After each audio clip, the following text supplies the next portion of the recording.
priests who were with President Kennedy say he is dead. Somebody's shooting in the auditorium. 315 and 314, there is at least one person that's been shot, but they're saying there's hundreds of people just running around. The king of pop has died. Orenthal James Simpson not guilty of the crime of murder. Milwaukee police found body parts in a North Side apartment, and now they wonder if they've uncovered some kind of death factory.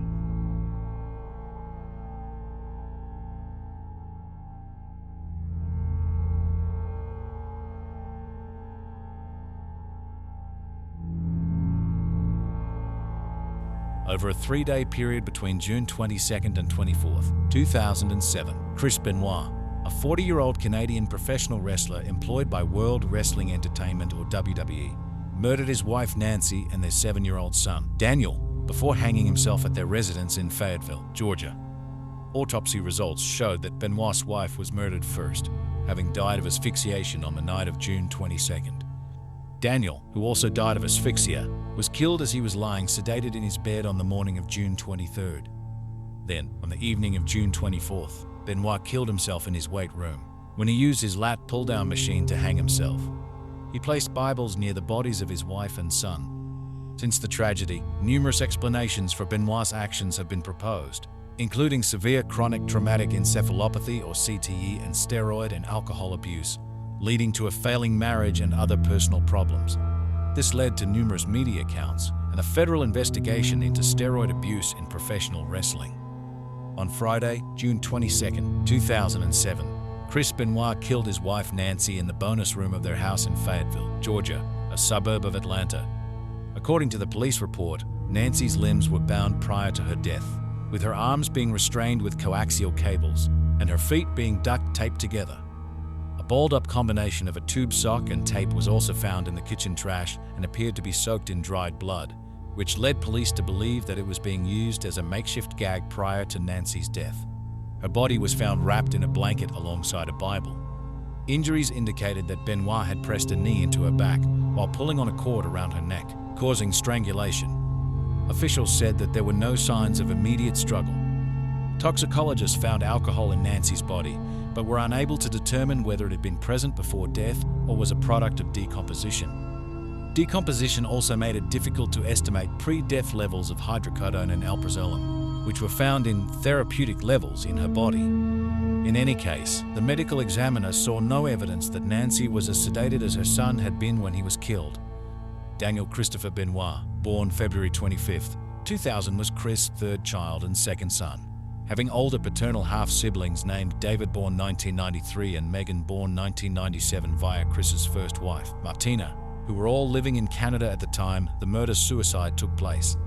He was Nancy's only child, as she had no children with her ex-husbands Jim Dowse or Kevin Sullivan. Daniel was suffocated and killed in his bedroom, and another Bible was left by his body. He had internal injuries to the throat area, showing no bruises. Daniel's exact time of death is unknown. The reports determined Daniel was sedated with Xanax and likely unconscious when he was killed. His body had also just started to show signs of decomposition, but was not as far along as his mother's body. It was later alleged that Daniel had the genetic disorder Fragile X syndrome, and that this was the cause of domestic problems in the Benoit family. It was also suggested that track marks on Daniel's arms were the result of human growth hormone or HGH injections because Benoit and his family considered him undersized due to his condition. Benoit's co-worker and close friend, wrestler Chris Jericho, stated that from his own research on the condition, the symptoms fit Daniel to a T all across the board. Concerning those who had publicly stated that they had no knowledge of Daniel having the condition, Jericho said, "If Chris had decided that he wanted to keep it to himself, you wouldn't have been able to pry that out of him with anything." Despite Jericho's initial statements regarding Daniel, he later stated in his 2011 book Undisputed, "It turned out that Daniel didn't have Fragile X, but at the time it made sense because I was grasping at straws." District Attorney Scott Ballard later released a statement saying that a source with access to Daniel's medical files found no mention of any pre-existing mental or physical ailments. Likewise, Daniel's teachers reported that he was on par with other students and not about to be held back as previously thought.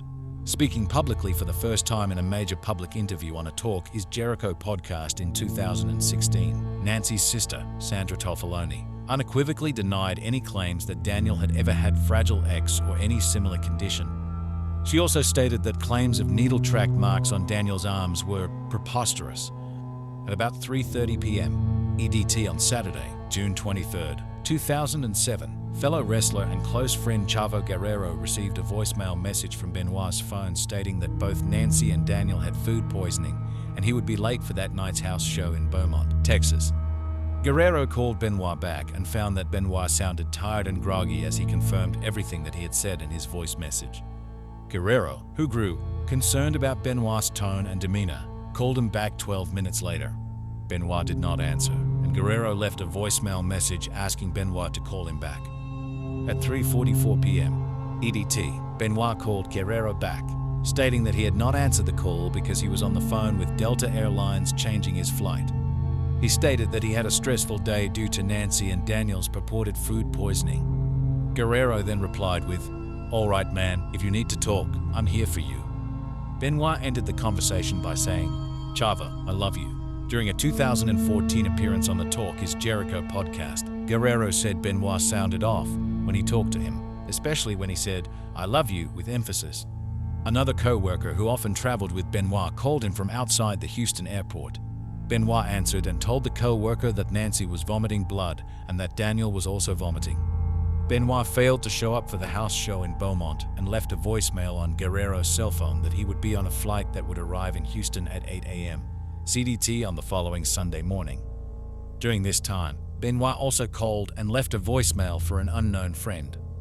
On Sunday, June 24, 2007, 5 text messages were sent to co-workers between 3:51 a.m.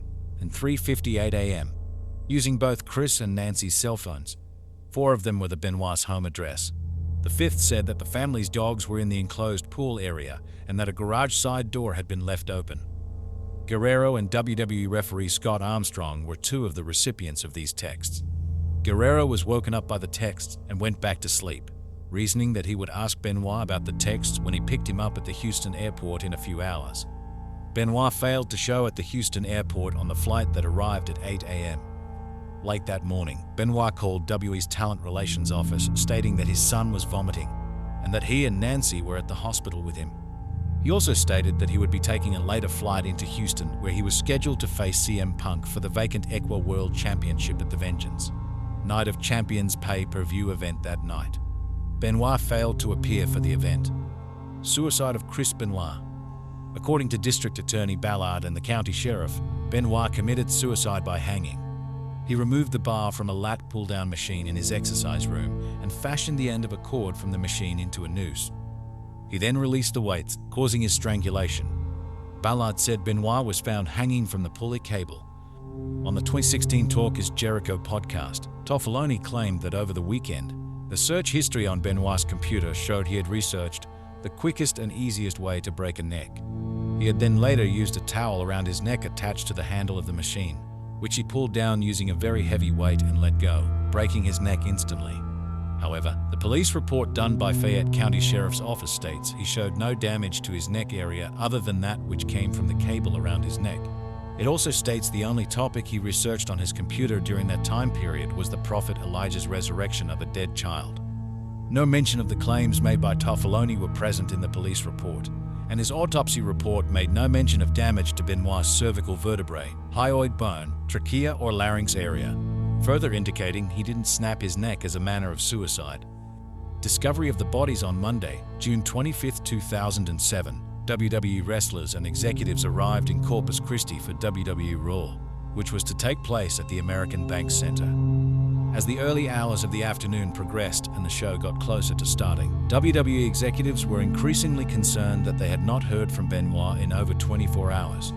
Guerrero then showed WWE Vice President of Talent Relations John Laurinaitis the text that he and Armstrong had received from Chris and Nancy's cell phones in the early hours of Sunday.